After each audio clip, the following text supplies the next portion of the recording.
Welcome back to the Chill Stoic, your sanctuary of calm in a world that often feels loud and restless.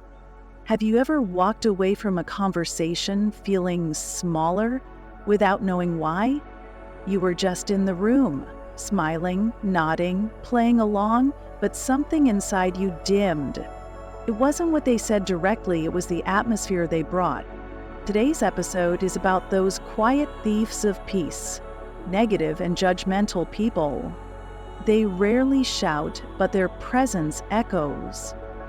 And if we're not vigilant, their influence becomes the script we live by.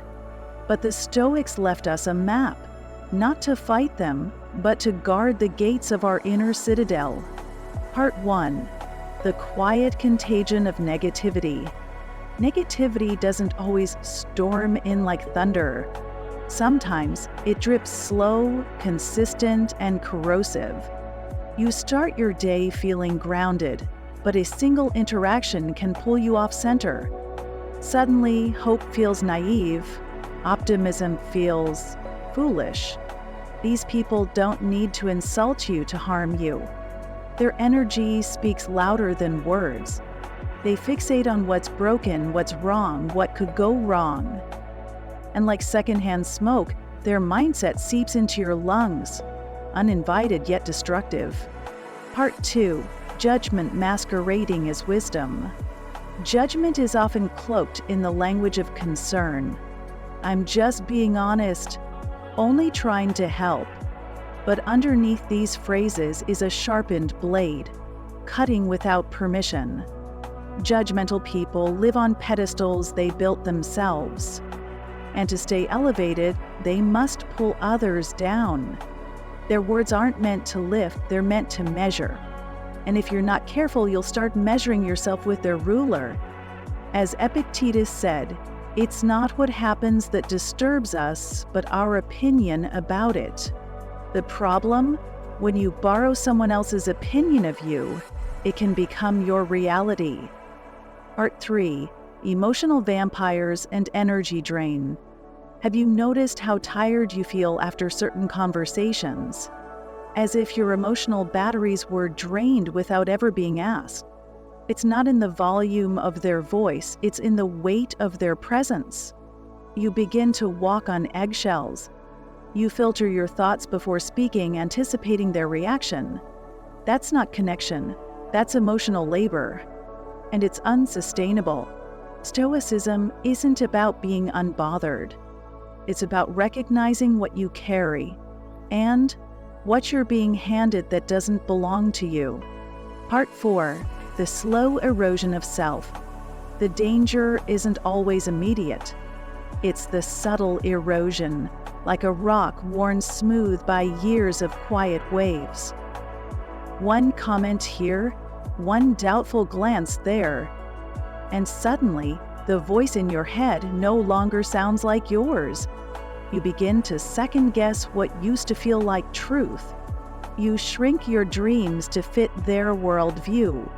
But remember, no one can enter your mind without your permission. And yet, too often, we leave the door wide open for people who bring dust, not light.